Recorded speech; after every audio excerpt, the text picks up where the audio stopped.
What's going on, guys? It's Nano back again with another video. Thanks for stopping by.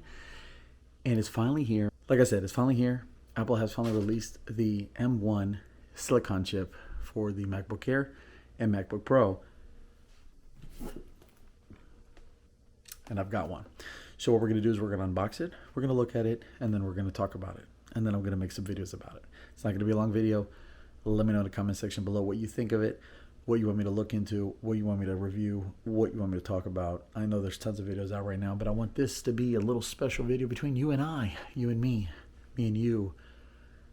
Let me know in the comment section below. Also, this portion of the video, this kind of vlog style, is being filmed on the DJI Pocket 2. Let me know how that looks in the comment section below as well. If you don't mind, please feel free to like and subscribe because it helps me out immensely, and I'll catch you guys in just a few seconds. So stay tuned. Let's go. All right, I think we're recording. What's going on, guys? It's Nando back again with another video. Thanks for stopping by. Guys, this is the MacBook Pro. This is a 13-inch M1 edition. Why is that important? Well, obviously you guys are watching my video last, right? Because it's the best video here. It's the most entertaining video here. But in all seriousness, this is silicon. This is Apple replacing Intel. This is Apple moving away from them. This is Apple doing everything in-house like they do with their iPhones and iPads, okay?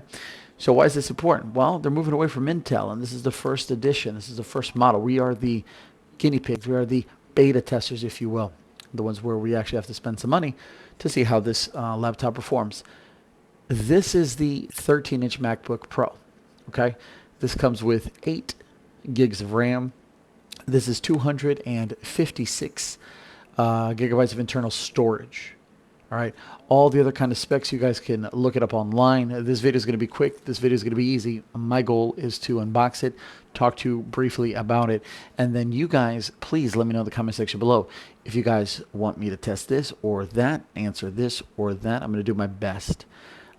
Real quick though, just so you guys understand exactly why I got this machine and what exactly I'm trying to do with this machine. Well, obviously I make YouTube videos. Some are pretty bad, some are even worse. But I like to record stuff, whether it's on an A64 camera, whether it's on an iPhone 12 Pro Max, whether it's in 1080p that you're watching this right now, whether it's in 4K. It doesn't really matter. The point is, I like to shoot video. I like to do that for vacations. I like to do that for YouTube. I like to do that for vlogs. I like to do that for things of all kinds of fun and interesting ways. So I hope that this MacBook Pro 13-inch replaces the MacBook Pro 15-inch from 2016 that I've been using to edit my video footage. From everything I've read, from everything I've seen, it looks like it will. It looks like it should. This video that you're watching right now has been edited on the MacBook Pro 13-inch. Please let me know in the comment section below, again, what you think, all right? My goal is to hopefully be able to edit 4K footage very, very well. And most importantly, if I choose to shoot in multiple camera angles like I am here and here, that I'm able to actually edit that footage without stutter. Because the MacBook Pro 15-inch 2016 edition had a hard time doing that with 1080p footage, but more importantly, I had a hard time doing that if I shot it in 4K. So that's what I plan on using this. This is not really going to replace my everyday device, at least I don't think so. I use an iPad Pro, the 11-inch model, as my everyday device for things around the house. I was using that for LumaFusion editing. So that's what I plan on still doing and using. Now, mind you, this is a 3-pound device, okay? So this isn't going to be that much heavier than an iPad Pro with the Magic Keyboard that I'm using right now. Each is about a pound. So you're looking at a little pound heavier, but with a lot more potential possibly. I've seen some early reviews just like you have. I've read early reviews and impressions just like you have, and it looks like this shouldn't disappoint. Again, my take is that this handles all of that very, very well. I went with the 8 gigs of RAM model, and if I need to, I may eventually bump up to 16 if I decide that this is worth keeping. So without further ado, let's go ahead and unbox this real quick so you guys can see it for the 100th millionth time today. But more importantly, you're watching this one from me. Now, I kind of bought this on a whim.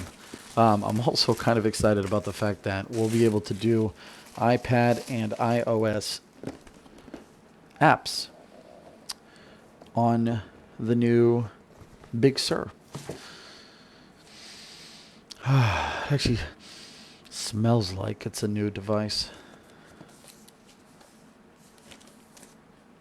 I mean, it definitely feels heavier than an iPad Pro. I mean, it's, it is what it is. I'm not mad about that. Also, guys, keep in mind that this right here, Apple says is supposed to get 20 hours of battery life, mixed usage. I don't know if that's all editing. I don't know if that's all web browsing. But the point is, if this can give me about 8 to 10 hours of actual usage, and then a good bit more of standby time, that's going to be clutch. This is the first, I think, currently in the world device with a 10 watt chip, which makes this even all that much more impressive. Because when something like this can be this power efficient, well, then you're going to get more battery life, right? So hopefully this does live up to the battery life claims that Apple has said that it should. I'll let you guys know. And guys, if any of you are new to my channel, quite frankly, battery life is huge. It's very important to me. I talk about that in every device that I review, whether it's a phone, whether it's a camera, whether it's a drone, anything that obviously requires battery, which everything does. Battery life is important to me. I hate having to worry about battery life when I'm using my tech. And to me, nothing sucks more than having a horrible experience battery life wise. I don't want to have to carry around an adapter, another charger, another power bank, another cable. So if battery life is good on this device, hey, one more notch in my book for a device that I'll probably end up buying and keeping. So inside the box here, guys, we're going to have the power brick. Apple actually includes one. Can you imagine if Apple actually said, I'm not going to include this USB-C power brick? Just think about that for a second. But anywho, you've got the power brick in there. You've got booklets, as Flossie says. Pluck them and file them to the side. And then you've got yourself a standard USB-C to USB-C. Why? Because Apple's been doing USB-C on their Macs for a couple years now. But they won't do it on their iPhones. Or, that's nor here nor there. So this is the laptop itself. I believe this is the silver edition. Just feels so good. Now let's go ahead and move this off here. Ooh, it already booted up, boys and girls. Let's get that sheet of paper out the way.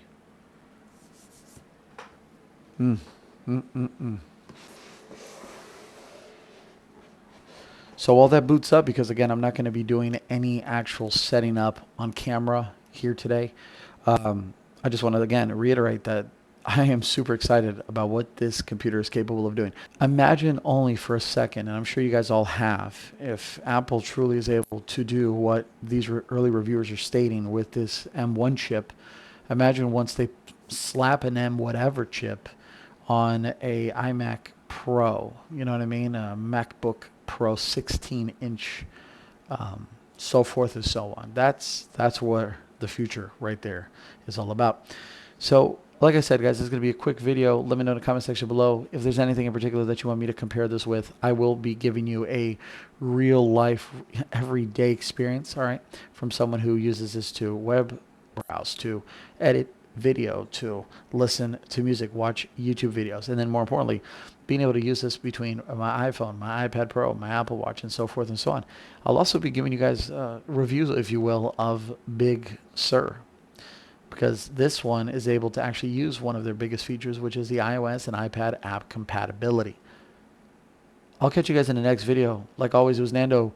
Peace, salute, and adios. And please, stay geeky like always. And please consider liking and subscribing to this video. I'll catch you guys. Bye.